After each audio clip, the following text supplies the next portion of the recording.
برادران ملت اسلامی، السلام علیکم ورحمۃ اللہ وبرکاتہ۔ الحمد للہ الحنان المنان الذي خلق الإنسان وعلمه البيان، والصلاة والسلام على رسوله سيد الإنس والجان وعلى آله وأصحابه ذوي الخير والإحسان، أما بعد فأعوذ بالله من الشيطان الرجيم، بسم الله الرحمن الرحيم، وقل جاء الحق وزهق الباطل إن الباطل كان زهوقا، صدق الله مولانا العظیم۔ بارگاہ رسالت مآب صلی اللہ علیہ وسلم میں درود پاک کا ہدیہ پیش کریں۔ اللہم صلی علی سیدنا و مولانا محمد معدن الجود والکرم وآلہ واصحابہ الکرام وابنہ الکریم وبارک وسلم صلاة دائمة سرمدا ابدا۔ عزیزان گرامی وقار، میں یہ چاہتا ہوں جہاں پر آ کر ہم رکے تھے وہیں سے ہم پھر آگے بڑھتے ہیں۔ ہم رکے تھے کہاں آ کر؟ کچھ دیر کی خاموشی ہے، اس کے بعد ہم آگے بڑھتے ہیں، اس لیے کہ مجھے کوئی شعر اب یاد کرانے کی ضرورت نہیں اور نہ ہی کسی کے سامنے کچھ بولنے کی ضرورت ہے۔ حالات تو ایسے تھے کہ جو نان مسلم تھے وہ بھی ہمیں جیل میں دیکھ کر یہی کہتے تھے کہ آپ ہی نے کہا یہ فلاں بات۔ ہم نے کہا اللہ تبارک و تعالیٰ نے تم کو بھی یاد کرا دیا۔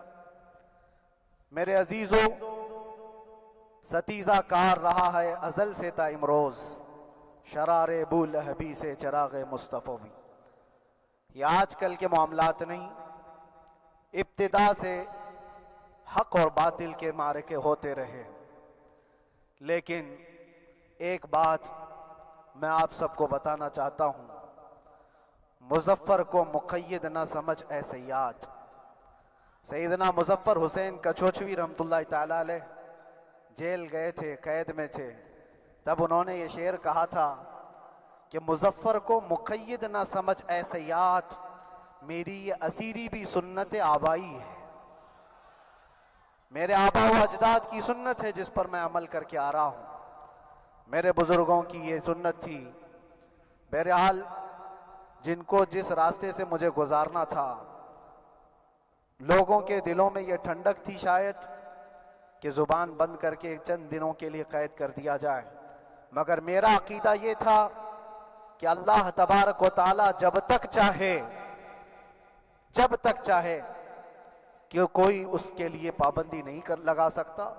وَإِن يَمْسَسْكَ اللَّهُ بِضُرٍّ فَلَا كَاشِفَ لَهُ إِلَّا هُوَ۔ رب تعالیٰ فرماتا ہے اگر اللہ تعالیٰ تمہیں کوئی مصیبت دے تو اس کے علاوہ کوئی ٹال نہیں سکتا۔ وَإِن يَمْسَسْكَ اللَّهُ بِخَيْرٍ فَلَا رَادَّ لِفَضْلِهِ، اور اللہ کسی کو بھلائی دے دے تو پھر اس کو روک بھی کوئی نہیں سکتا۔ مولا تبارک و تعالیٰ اگر کسی کو کوئی مقام عطا کر دے تو ہزاروں کیڑوں کے پھڑپڑانے سے وہ مقام ختم بھی نہیں ہو سکتا۔ اللہ تبارک و تعالیٰ جس کو بڑھانا چاہے اس کے لیے کوئی راستہ رکاوٹ نہیں بن سکتا۔ اس لیے کہ ہم نے تاریخ میں دیکھا ہے پیبند لگے کپڑے پہننے والے، پیروں میں چپل نہیں تھے، جن کے ناخن تک اکھڑ جاتے تھے، لیکن وہ جب چلتے تھے قیصر و کسریٰ بھی کانپتے تھے، جن کا ہی یہ نعرہ تھا ٹل نہ سکتے تھے جنگ میں اگر اڑ جاتے تھے، پاؤں شیروں کے بھی میدان سے اکھڑ جاتے تھے، حق سے سرکش ہوا کوئی تو بگڑ جاتے تھے، ارے تیغ کیا چیز ہے ہم توپ سے بھی لڑ جاتے تھے۔ یہ وہ صحابہ کرام اور اسلاف کرام، ان کا یہ معمول تھا۔ بظاہر ان کے پاس کوئی اسباب نہیں تھے لیکن اللہ کی مدد تھی، وہ پانی کی طرح بہتے ہوئے چلے گئے، نہ چٹانوں نے ان کا راستہ روکا، نہ دریاؤں نے ان کا راستہ روکا، وہ جس طرف سے جاتے تھے اللہ تعالیٰ ان کے لیے راستے بناتا تھا۔ عزیزان گرامی وقار، کون ہے وہ جو دریائے دجلہ میں اپنے گھوڑے دوڑائے تھے؟ کون ہے وہ جو دریا میں اپنی کشتیاں ڈال کر جلا دیا تھا کہ واپس جانے کا کوئی تصور نہ ہو؟ یہ سب میرے مصطفیٰ کریم کے دیوانوں کی ہی بات تھی۔ اسی لیے آج بھی دنیا گھبراتی ہے تو شانے لوگوں سے نہیں، دیوانوں سے ہی گھبراتی ہے۔ بہت زیادہ چالاک رہنے والوں سے نہیں، دیوانوں سے دنیا گھبراتی ہے، اس لیے کہ دنیا کو پتا ہے، دنیا جانتی ہے کہ دیوانہ کہاں دیکھتا ہے کسی کو پتا نہیں۔ اور یہ اس دیوانے کی بات کر رہا ہوں جس کے لیے اللہ کے حبیب صلی اللہ تعالیٰ علیہ وسلم کی عزت و وقار سب سے اول ہے۔ عزیزان گرامی وقار، آج آپ کے سامنے حاضر آیا، یہ میرے استاد گرامی، مربی، استاذ الاساتذہ، برادر گرامی حضرت العلامہ مفتی زبیر احمد صاحب قبلہ ادام اللہ اقبالہ، جنہوں نے دن رات ایک کر دیے تھے۔ میرے خیال سے 8 مہینے میں جتنے ان کے بال سفید ہوئے اس سے زیادہ نہیں ہوئے ہوں گے، صرف اس لیے نہیں کہ ایک بھائی کے لیے، اس لیے بھی لڑ رہے تھے کہ ایک عالم کے لیے جس سے دین کا بہت سارا حصہ وابستہ ہے۔ ان کی محنتیں رائگاں نہ گئیں۔ بہت سارے میرے احباب و اقربا، خاص طور پر مدن پورہ اور وکرولی سے، جنہوں نے اپنے گھر بار چھوڑ کر میرے لیے دوڑتے بھاگتے رہے، اللہ رب العزت اس بات کا شاہد ہے، ایک ایک دن اندر میں نے سب کے لیے دعائیں کی ہیں، اور ایسا نہیں کہ کوئی دن بھولا جاتا، اور باہر کی ہمیشہ یہ خبریں آتی رہتی ہیں کہ حالات کیسے کے کیسے ہوتے جا رہے ہیں۔ کبھی اگر گھبراہٹ اور بے چینی ہوتی تو میرے عزیزوں صرف ایک ہی بات ہمارے پاس تھی علاج کے لیے، ایک ہی علاج تھا۔ جب بے چینی بڑھ جاتی، اپنوں سے رابطہ نہیں ہو پاتا اور کسی کے خبر نہ پہنچتی، کھانے پینے کی تکلیفیں، رہنے سہنے کی مصیبتیں جب سر پر آتی تو ایک ہی علاج تھا، ان کے نثار کوئی کیسے ہی رنج میں ہو، ان کے نثار کوئی کیسے ہی رنج میں ہو، جب یاد آ گئے ہیں سب غم بھلا دیے ہیں، جب یاد آ گئے ہیں سب غم بھلا دیے ہیں۔ اس رسول محترم صلی اللہ تعالیٰ علیہ وسلم کا احسان عظیم ہے۔ بار بار مجھے یہ احساس ہوتا رہا، پوری دنیا اگر چھوڑ دے مگر یقین تھا آمنہ کا لال کبھی نہیں چھوڑے گا، اور چھوڑا بھی نہیں، اور چھوڑا بھی نہیں۔ ہر رات جو ہمارا معمول تھا ہم نے جو دیکھا، ہماری پچھلی زندگی میں ہم نے اتنے عجائبات نہیں دیکھے ہوں گے جو 8 مہینے کے اندر ہم نے دیکھے۔ نبی پاک صلی اللہ تعالیٰ علیہ وسلم کے انعامات و اکرامات، رب تبارک و تعالیٰ کی مدد سے دل مضبوط ہوتا ہے۔ عزیزان گرامی، ہم نے تو وہاں ایسے لوگوں کو دیکھا جو ڈپریشن کا شکار ہو کر کافر بھی ہو گئے، اور حالات سے گھبرا کر کے وہ انکار کر بیٹھے، کوئی خدا نہیں ہے، کوئی مدد نہیں آتی ہے، ایسے حالات وہاں دیکھے۔ لیکن ان حالات میں بھی اللہ تبارک و تعالیٰ کی مدد ساتھ رہی۔ رسول پاک صلی اللہ تعالیٰ علیہ وسلم کا انعام و اکرام یہ تھا کہ جس طرح سے گئے تھے اسی طرح سے واپس بھی آئے، جس طرح سے گئے تھے ویسی واپس آئے، اور نہ میرے مصطفیٰ نے باہر میری عزت میں کمی کی، نہ اندر عزت میں کمی کی، کہیں پر بھی نہیں۔ الحمدللہ، جس شان کے ساتھ رسول پاک صلی اللہ تعالیٰ علیہ وسلم اپنے چاہنے والوں کو رکھتے ہیں وہ میں نے دنیا میں دیکھا، اور پھر یہ عرض کیا آقا آج آپ کی عزت پر بات کرنے والے کو چاہے وہ 1000 کال کوٹری کے اندر ہو، آپ عزت کے ساتھ بٹھاتے ہیں تو پھر قیامت کے دن اس کی عزت کا کیا حال ہوگا۔ عرش حق ہے مسند رفعت رسول اللہ کی، دیکھنی ہے حشر میں عزت رسول اللہ کی۔ میرے عزیزو، ایک بات کو طے کر کے چلو، انہیں جانا انہیں مانا، نہ رکھا غیر سے کام، للہ الحمد میں دنیا سے مسلمان گیا۔ اس ایک بات میں جو عزت ہے، دنیا کے کسی مقام و منصب اور مرتبے میں عزت نہیں ہے۔ اور حالات دنیا انشاءاللہ میں سناتا رہوں گا۔ اللہ تبارک و تعالیٰ جب تک یہ زبان رکھا ہے حق بولتے رہیں گے اور سناتے رہیں گے، اور بھی حالات آپ کو انشاءاللہ العزیز آگے سناتے رہیں گے۔ لیکن آج خصوصیت کے ساتھ میں جمعہ کے لیے اسی لیے حاضر آیا کہ یہاں کے لوگ پل پل یاد کرتے رہے۔ حضرت مجھے ہر بار خبر دیتے کہ جب نماز سے فارغ ہو کر کے میں نکلوں تو مجھے لوگ پکڑ لیتے، کیا ہوا، اب کیا خبر ہے۔ تو جس قدر آپ کی بے چینی تھی، بے قراری تھی، میرے عزیزو مجھے بھی ملنے کی بے چینی اور بے قراری تھی، لیکن یہ ایک سٹیج تھا جس سے گزارا گیا ہے، ایک مقام تھا جس سے گزارا گیا۔ میں تو ایک نکما آدمی، میں تو ایک کم پڑا ہوا ہوں، لیکن آپ کو بزرگان دین کی اگر تاریخ پتہ ہو، امام اعظم ابو حنیفہ رضی اللہ تعالیٰ عنہ، جن کو ناحق جیل میں رکھا گیا تھا، امام موسیٰ کاظم رضی اللہ تعالیٰ 7 سال تک قید میں رہے۔ یہ کون امام موسیٰ کاظم؟ جن کے دربار میں جانے کے لیے غوث اعظم عبد القادر جیلانی رضی اللہ تعالیٰ 4 کلومیٹر دور اپنی چپل اتار دیا کرتے تھے۔ امام موسیٰ کاظم کا وہ دربار ہے جن کو باب الحوائج کہا جاتا ہے۔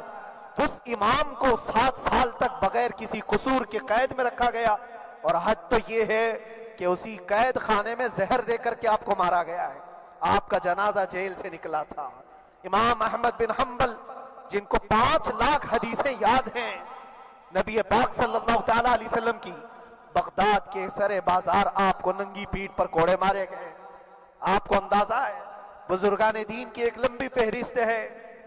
جب میں وہاں گیا تھا تو ایک بزرگ کی بڑی یاد آئی، وہ تھے حضرت مجدد الفیسانی رضی اللہ تعالیٰ۔ اکبر جیسے ڈکٹیٹر کے سامنے، اس زمانے کے سب سے بڑے ڈکٹیٹر بادشاہ کے سامنے آپ نے حق بات کا اعلان کیا تھا۔ مجدد الفیسانی رحمت اللہ تعالیٰ علیہ نے فرمایا تھا کہ اسلام نام سے جو دین ہوگا وہ محمد عربی کا لایا ہوا ہی دین ہوگا، کسی اور بادشاہ کا بنایا ہوا نہیں ہوگا۔ اس بات پر آپ کو قید میں ڈالا گیا تھا، 8 سال تک قید میں رکھا گیا۔ 8 سال میں بادشاہ مر بھی گیا، بیٹا بادشاہ بنا، لیکن کسی نے آ کر جہانگیر کے سامنے یہ بات رکھی کہ آپ کے باپ نے جس مولانا کو قید میں ڈالا تھا گوالیار کی جیل میں، 8 سال میں جیل کا نقشہ بدلا ہوا ہے۔ تو بادشاہ نے پوچھا ہوا کیا ہے؟ کہا کہ اس مولانا نے 8 سال میں تقریباً 700 قیدیوں کو عالم بنا دیا ہے۔ درس حدیث، درس تفسیر، قرآن کا علم، نمازیں جماعتوں سے وہاں اس طرح ادا ہوتی ہیں جیسے لگتا ہے گنبد خضرا کی چھاؤں میں ہے۔ رب تبارک و تعالیٰ کا یہ احسان عظیم تھا۔ ان 8 مہینوں میں بحمدہ تعالیٰ میں نے اپنی لائف میں کبھی اتنی امامت نہیں کی تھی جتنی وہاں امامت کیا، اس لیے کہ پابندی نہیں ہو پاتی۔ جب جب امام رہا مسجد میں چھٹیاں ہوا کرتی تھی، ادھر ادھر آنا جانا، لیکن وہاں پر کبھی کسی نماز میں چھٹی نہیں ہوئی، اور امامت اللہ تبارک و تعالیٰ کو جہاں لینا ہے وہاں لیتا رہے۔ اور مجھے اس بات کا تھوڑا قلق تھا، 24 سال سے میں تراویح سنا رہا تھا، 24 تراویح ہو چکی تھی، رمضان المبارک کا 24 گزر چکے تھے، 25واں سال تھا، ظالموں نے مجھے رمضان سے پہلے اندر کر دیا۔ بار بار یہ خواہش ہوتی تھی کہ میری تراویح چھوٹنے نہ پائے، 25ویں تراویح ہے، 25ویں محراب ہے، لیکن رب تبارک و تعالیٰ کا احسان، اندر موجود سارے مسلمانوں نے یہ مطالبہ کیا کہ ہم یہاں جماعت سے تراویح قائم کریں گے، اور اب تک لوگ الم تری کیف والی تراویح کبھی کبھار پڑھ لیا کرتے ہیں، لیکن سارے لوگوں نے مل کر کے یہ اتفاقاً کہا کہ ہم پورا قرآن آپ سے سننا چاہتے ہیں۔ کیسے کیسے قیدی تھے، کیسے کیسے کرائم والے تھے۔ میں نے کہا آج میں ایک دن پڑھاتا ہوں، ایک پارہ پڑھوں گا، آپ کو اگر لگے تو بتا دینا، بھاری پڑ جائے، کیونکہ لوگ سارے کرمنل ہیں اور کئی طرح کے جرائم کیے ہوئے لوگ ہیں، نماز دین سے کہاں زیادہ رشتہ، کہاں ہو سکتا ہے یہ گھبرا کر بھاگ جائیں۔ ایک دن پڑھاؤں گا، اگر آپ کو لگے تو بول دینا، نہیں تو کل سے الم تری۔ پہلے دن تراویح پڑھا ہے، دوسرے دن سارے لوگوں نے کہا آپ نے ایک پارہ پڑھایا ہے، سحری تک بھی پڑھائیں گے تو انشاءاللہ کھڑے رہیں گے۔ یہ جو استقامت، یہ ساری چیزیں دلوں کا جمع ہونا اور ہماری طرف دلوں کو پھیر دینا بغیر اللہ کی مدد کے نہیں ہوتا، رسول پاک صلی اللہ تعالیٰ علیہ وسلم کے کرم و احسان کے بغیر نہیں ہوتا۔ وہ تراویح بھی پڑھتے رہے، تفسیر قرآن بھی سنتے رہے اور قرآن کی تعلیم بھی لیتے رہے۔ پھر مجھے اندازہ یہ ہوا کہ رب تبارک و تعالیٰ کی منشا یہ تھی کہ ہماری تراویح کی محراب کی سلور جبلی جیل کے اندر ہو جائے۔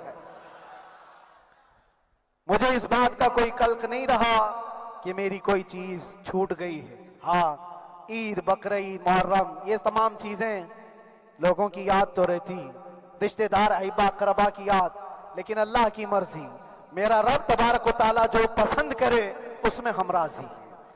اگر مولا یہ چاہتا ہے کہ میں تنہا پڑھوں تو اس کی رضا میں ہم راضی ہیں، اگر وہ چاہتا ہے کہ مجمع ہزاروں میں ہم نماز ادا کریں تو اس کی مرضی پر ہم قائم ہیں۔ عزیزان گرامی وقار، صبر اور سکون کے ساتھ جو حالات گزرے اس میں سب سے بڑا کردار آپ سب کی دعاؤں کا ہے، سب کی دعاؤں کا۔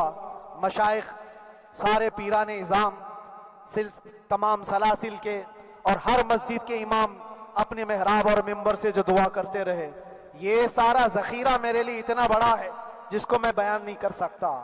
ہر ایک کی جانب سے دعائیں، عورتوں بچوں کی طرف سے منتیں، روزے، نہ جانے کیا کیا کر لیا۔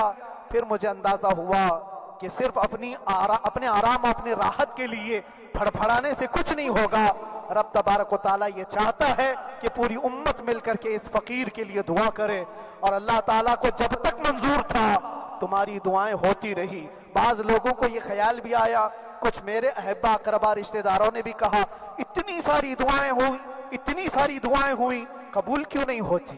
ایک بات یاد رکھو، پوری دنیا مل کر کھڑے ہو کر دعا کرے، اللہ کی قدرت پر کوئی کام کرنا واجب نہیں ہے، اللہ پر کوئی چیز واجب نہیں ہے۔ اگر وہ اپنے فضل سے عطا کر دے تو اس کا احسان ہے، اس کا احسان ہے۔ اب چاہے وہ سال بھر میں قبول کرے کہ 5 سال میں قبول کرے، ایک بات یاد آتی ہے میرے عزیزوں، ہماری قید تو 8 مہینے کی ہوگی، ان بزرگان دین کی قید 8 سال 7 سال۔ امام محمد بن حسن عسکری 20 سال تک قید میں رہے، 20 سال تک اندر سلاخوں کے پیچھے بند رکھا گیا۔ یہ اہل بیت اطہار ہیں، ائمہ اعظام ہیں، ان کی تکلیفیں دیکھ کر پھر ہماری تکلیف چھوٹی لگتی، اور پھر نبی پاک صلی اللہ تعالیٰ علیہ وسلم کی یاد آتی۔ صرف اس بات کا ہمیں فخر تھا کہ تم نے کبھی چوری کے الزام میں تو نہیں گرفتار کیا، کسی گھناؤنے الزام میں تو نہیں گرفتار کیا۔ ہاں اگر کسی بات پر گرفتار کیا ہے تو ان سے پوچھو تو اب یہ بولنے میں بھی شرم کرتے ہیں، مولانا کو کیوں گرفتار کیا ہے، مولانا کو کیوں اندر رکھا ہے؟ شرم آتی ہے بولنے میں، کیونکہ انہوں نے کچھ ایسا بولا تھا جس کو بولنے میں شرم آتی۔ کیا بولا تھا میرے عزیزوں؟ یہ ایک الگ کہانی ہے، ابھی میں اس پر کچھ گفتگو نہیں کرتا، اس لیے کہ ہر ایک کو یاد ہو چکی ہے، ہر ایک کو یاد ہے۔ میں اس کہانی کی طرف نہیں جاتا، لیکن اتنا مجھے آج اس ملک میں رہتے ہوئے احساس ہے کہ ابھی بھی انصاف ختم نہیں ہوا ہے۔ انصاف پوری طرح ختم ہو جائے تو اللہ کا عذاب آ جائے گا، اللہ کا عذاب آ جائے گا۔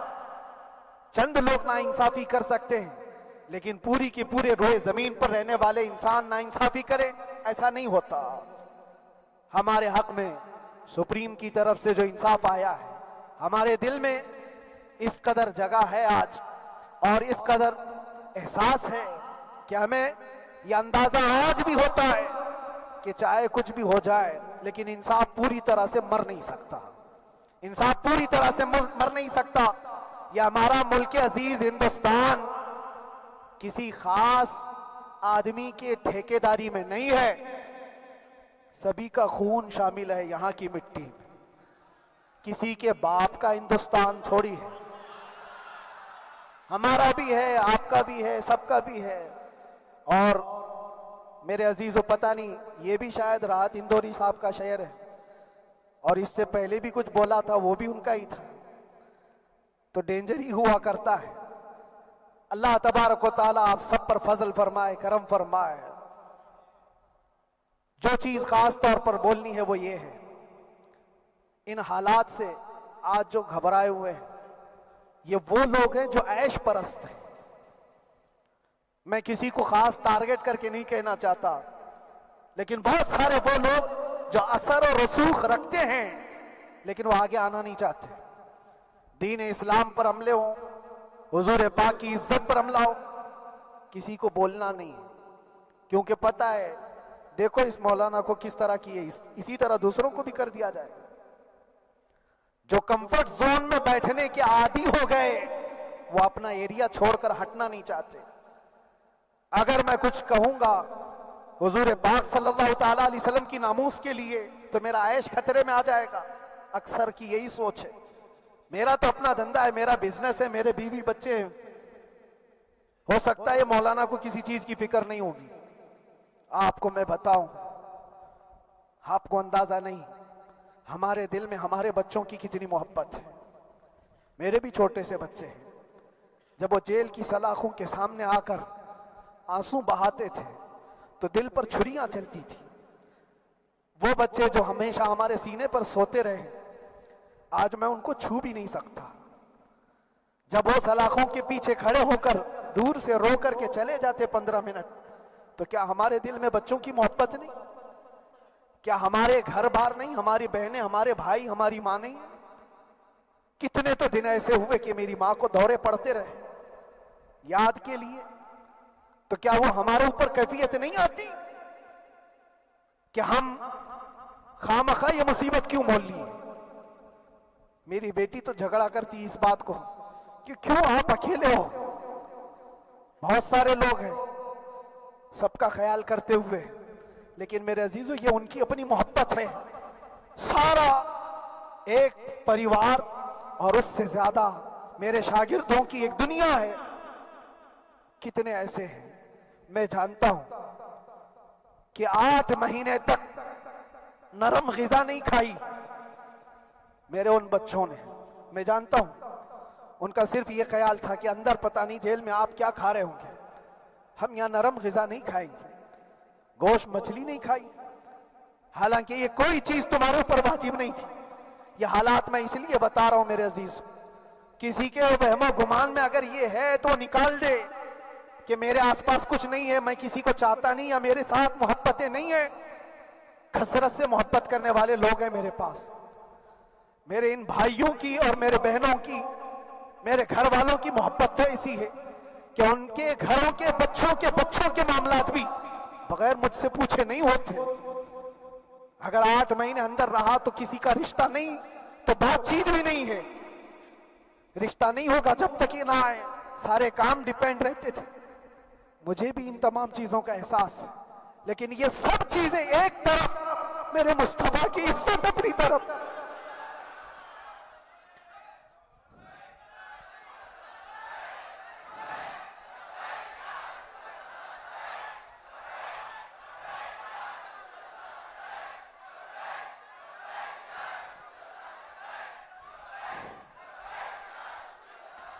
میرے عزیزوں,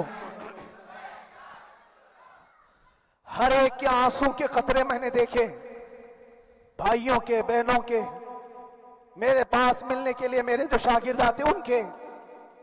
یہ اکثر جب جیل کی دیوار پر آ کر کھڑے ہوتے, ان کی آنکھیں لال, یہ آنسو بہاتے 15 منٹ ملاقات کر کے چلے جاتے. آپ کو کیا اندازہ ہے اندر کے حالات ایک دن 1 سال کے برابر لگنے لگتا ہے.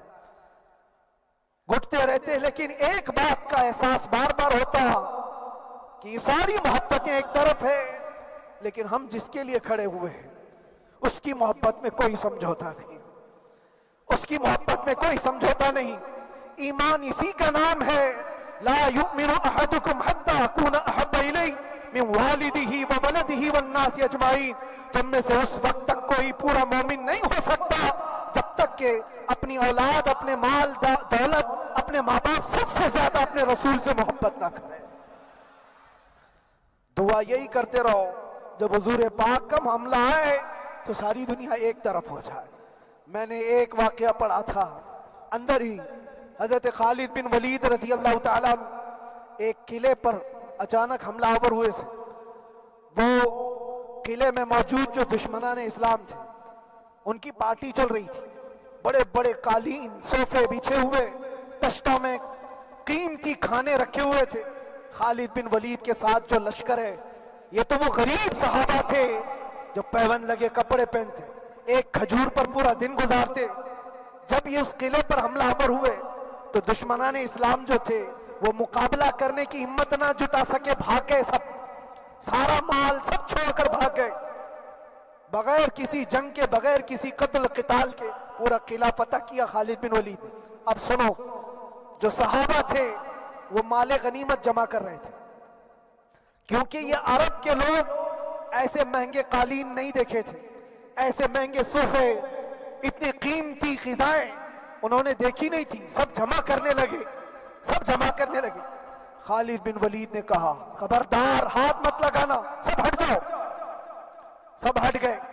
چند صحابہ کو بلایا, یہ سب جمع کرو, اس کو آگ لگا دو. پورا مال غنیمت جو تھا آگ لگا دیا. تو جو صحابہ تھے وہ کہنے لگے, کیا یہ اچھا ہوتا ہے یہ سب میں آپ تقسیم کر دیتے؟ یہ بہت قیمتی چیزیں ہیں، عرب میں ہم لے جاتے تو یہ بہت مہنگی چیزیں ہیں۔ خالد بن ولید نے کیا کہا جانتے ہو؟ کہا اگر تم کو بھی ان تمام چیزوں کی عادت لگ جائے تو تم بھی ویسے ہی بھاگو گے جیسے یہ بھاگے۔ یہ آج جو ہمارا مقابلہ کرنے کی طاقت نہ لا سکے اور بھاگ گئے، اس کی وجہ یہ ہے کہ وہ عیش پرست ہے، عیاشی ان کے اندر تھی جس کی وجہ سے وہ کھڑے نہ ہو سکے، اور جب یہ عیاشی آئے گی تم کھڑے نہیں ہو سکو گے، کھڑے نہیں ہو سکو گے۔ آج میں یہی بات دہرانا چاہتا ہوں، جو بہت بڑے چہرے لے کر بیٹھے ہوئے ہوں، وہ سیاسی اثر و رسوخ رکھنے والے بھی کمفرٹ زون میں رہنا چاہتے ہیں۔ میں چند لوگوں کو چھوڑ کر کہہ رہا ہوں، اکثر کا حال یہ وہ سوچتے ہیں کہ ہمارے اس دائرے سے نکلیں گے تو ہمارا عیش خطرے میں آ جائے گا، گھر بار خطرے میں آ جائے گا۔ یہ دنیا کی محبت انسان کو بزدل بناتی ہے، بزدل بناتی ہے۔ اس لیے میرے عزیزو، آپ جب کبھی یہ بات آئے، ایک طرف میرا پورا خاندان، ایک طرف میرے عیش کی زندگی اور ایک طرف رسول پاک کی عزت کا معاملہ، تو آپ مجھے بتاؤ آپ کس بات کا فیصلہ لیں گے؟ اسی بات کا فیصلہ لینا ہوگا نبی پاک صلی اللہ تعالیٰ علیہ وسلم کی عزت کی خاطر تمہیں اس بات کا فیصلہ لینا ہوگا۔ اپنا سب کچھ گنبد خضرا کل بھی تھا آپ، میرے نبی سے میرا رشتہ کل بھی تھا آپ، اور بتلا دو گستاخ نبی کو غیرت سنی زندہ ہے، ان پہ مر مٹنے کا جذبہ کل بھی تھا آپ۔ بس یہ جذبہ باقی رہے، ہم کسی کو لڑنے کے لیے، مرنے کے لیے، مارنے کے لیے میدانوں میں اتارنے کی بات نہیں کرتے۔ میں اکثر اپنی تقریروں میں کہا کرتا ہوں، یا آپ سے پہلے بھی کیا، اگرچہ میری تقریروں کو ڈائیورٹ کیا جاتا ہے، آج بھی بہت لوگ ہوں گے، بلکہ آج مدن پورہ کا یہ پہلا جمعہ ہے، مجھے اندازہ ہے پورا ہندوستان نہیں باہر بھی سب کی نظریں اس پار ہیں کہ آنے کے بعد یہ کیا بولتا ہے، آنے کے بعد یہ کیا بولتا ہے۔ سب اسی انتظار میں ہیں، میں سب کو ایک ہی میسج دوں گا، آنے کے بعد وہی بولے گا جو پہلے بولتا تھا۔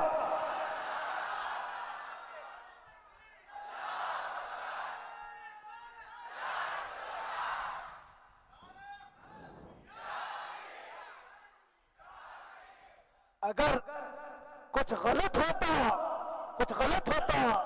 تو ہمارے اس ملک عزیز ہندوستان کی سب سے اعلیٰ عدالت یہ نہیں کہتی کہ ان کے اسپیچ میں کوئی ہیٹ مسئلہ نہیں ہے۔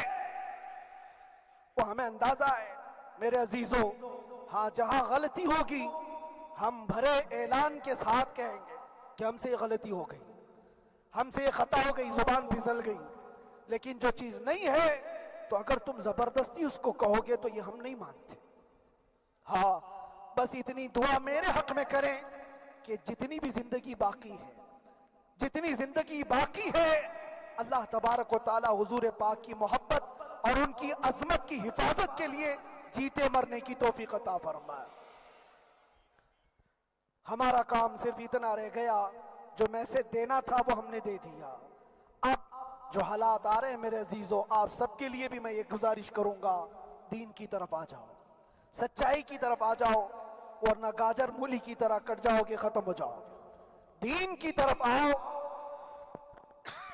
سچائی کی طرف آؤ، اور اسلام نے کہیں پر بھی تمہیں کسی طرح کے آتنک اور دہشت کی تعلیم نہیں دی ہے، کہیں پر کسی ٹیررسٹ کی کوئی بھی تعلقات کی۔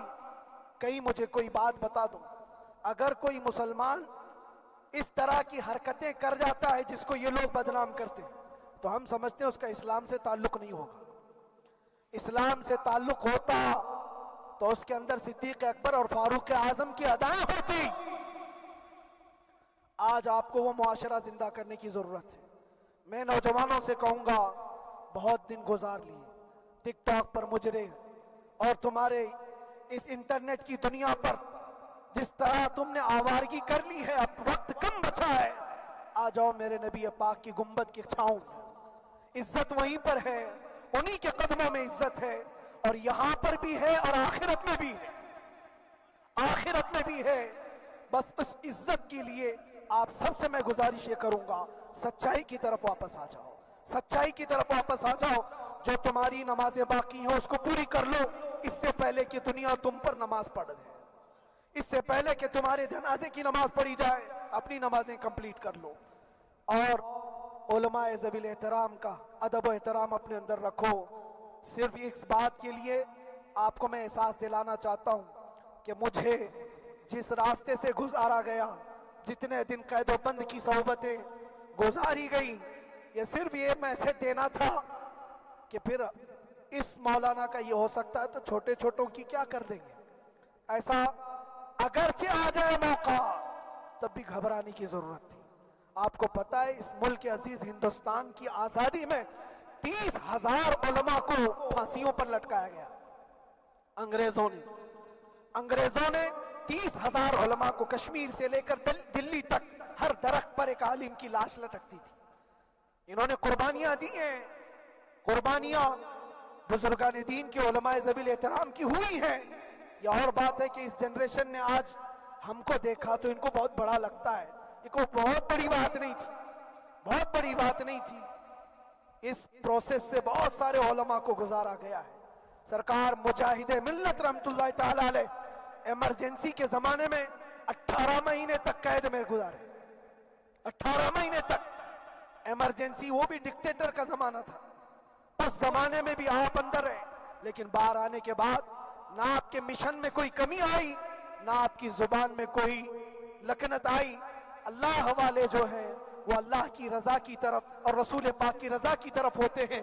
ہم سب بھی اس مشن کو آج یہاں سے زندہ کرتے ہیں، جہاں سے ہم چھوڑے تھے وہیں سے آگے بڑھتے، جہاں سے ہم چھوڑے تھے وہیں سے ہم آگے بڑھتے ہیں۔ کسی کو اگر کچھ برا لگتا ہے تو وہ اس کے سمجھ کا قصور ہے، اس کے فہم کا قصور ہے۔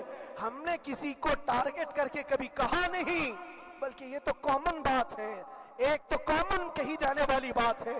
فخر سے اگر کوئی آدمی اپنے گھر میں کہے کیا بات ہے مولانا آج صبح سے تمہارے گھر میں کچھ ہلچل نہیں ہے، کچھ ہلچل نہیں ہے، ہو سکتا ہے تمہارے گھر میں کوئی نہ ہو، تم اکیلے بیٹھے ہو، بیوی کہیں گئی ہے، ماں کہیں گئی ہے، گھر میں کوئی بنانے والا نہیں ہو، گھر میں خاموشی ہے، تو تم اگر اس کو جواب دے دو کہ کچھ دیر کی خاموشی ہے، شام میں آ جائے گی، کچھ دیر کی خاموشی ہے، شام میں آ جائے گی، تو کیا گناہ کیا، کیا گناہ کیا؟ اس کے حالات پر وہ بول رہا ہے، اس کے گھر میں خاموشی ہے اسی لیے بول رہا ہے۔ ہم نے بھی اسی لیے کہا کچھ دیر کی خاموشی، اسی لیے کہ ہم جانتے ہیں اسلام وہ نہیں ہے جو یہاں دکھ رہا ہے آج، اسلام تو وہ تھا جو صدیق اکبر کے زمانے کا تھا، اسلام تو وہ تھا جو فاروق اعظم کا تھا، اسلام تو وہ تھا جو عثمان غنی اور حیدر کرار کا تھا۔ تو وہ جو ہلچل تھی وہ خاموش ہے، صلاح الدین ایوبی کا دور تھا، وہ اسلام کی ہلچل تھی۔ تو میرا گھر آج خاموش ہے، اس لیے تو میں پکار کر کے رہا ہوں کچھ دیر کی خاموشی ہے، اور ہمیں اپنے رب سے یقین ہے یہ خاموشی ایک شام ٹوٹے گی، کوئی صلاح الدین آئے گا۔ اور اللہ تبارک و تعالی ہم سب کے اس عزم اور حوصلے کو زندہ رکھے، اور آپ سب کی محبتوں کو سدا سلامت رکھے، اور میرے آقا صلی اللہ تعالی علیہ وسلم کے قدموں پر مر مٹنے کی ہمیں توفیق عطا فرمائے۔ وآخر دعوانا الحمدللہ رب العالمین، لبیک یا رسول اللہ۔